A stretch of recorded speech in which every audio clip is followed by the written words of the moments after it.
tine tu wafana wakaipa so far kuZimbabwe nenge miracle poyo feso wako dzakabuda dzichiti Mwari akadzipa prosperity anointing dzine G-Wagon G-Wagon ne G-Wagon asi amukurerutsa G-Wagon macheche itungiza so wangu mwana wa Angel yoyaga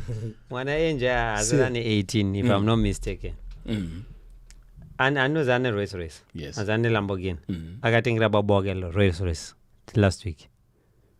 kwete ni mari ya baba vake nekuparidza mari anongowana mu preaching kwete kuchaja vanhu kungonzi aruwa vanhu otanga kungobvisa mari ngoti mufundisi what's the point ndeyekuti ana Chiwenga vafela ministry pane chikuru chacho kunoti Chiwenga Mparinga munoti Marcelo ndiani Michael J Israel anozani sorry zvamwari andinasoziva Marcelo is a producer. Marcelo Babizawadi. Then when I prophet Michael Selo. Marcelo ICDs pamberi paJesu ICDs ndangokanisa kuti anasomuziya ndakamuziya pamwe prophecy mwe yakambopa so but the point yandoza kubudisa ngoti ikuruka rakatorwa maximum ministry yaumva yatongosvika pairipa alright baba ukaona kubuda neG-Wagon uchiti ndasvika pa level randaina matira aba G-Wagon ndiani miracle power aida shoda makandiwa baba hanzi wakadya kare uda kuti vamwe tsadya andakanyara nevideo vamakando vamabuda achiti muprofita anozvita anoona ngangoya patona kunze kuti vanhu vangoenda vatangoti ngau ingoenda iki because kwazi umwe ndoti ngoti wapfana uri umwe ndoti but the idea was just but mambo no video amira kopwere mukuru aimwe zotendera ukudara mazona achatendera but kudara ione ndikanyemba mwarandora I believe ndakwana 1 rin ipo pacho paka ndakamuziya kapaisha kuti wamakandiwa ndasamziya samazi ndakamuziya ipo pa makandiwa pa ndopa ndaona video imwe yacho aninganisana na Zigo pa ipo pa makandiwa papa I think same week enisana I think wakaendesana court ndiwo kamendesa ndiyaka kuendesa no ndindoendeswa court alright loser ndopa ndakamuziya but chakanyo ndipedza manje pa prophecy andakazonoona manje ineka unganga so prophecy ya miracle wacho ineka unganga what you mean pane kuprofita kwedu kwemachechi kozoita kuprofita kwekusvikirwa yozoita kunga apostori futi manje mixtape andizoziva kuti ndewamwari here kana kuti ndewefeja kana kuti chichibhani ngoedza kubudisa point ngoti the way we know prophecy nemaprofita anoita ati different maybe angoro different unoziva kuti pa every movement panobuda chinhu chiri different so makadini zvenyu ine kamwe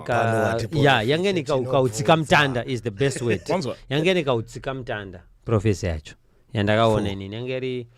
yavamwe mai I think wangari masisters anga aripo but pana brother or sister ainzi chinhu chenyu chamakatora kwakati chiri kudya vanhu makadi vanhu chema so something like that then pa same video pane umwe yakati accurate munhu akaprofita I think kuzva kumaini or something the accuracy was there vanobvisa vanhu amuchiko kubviswa ine zvamukutaura ndomputitsa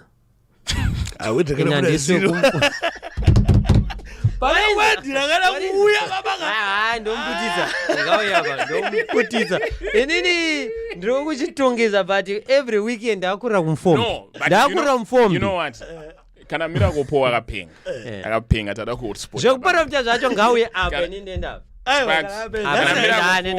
kana miracle power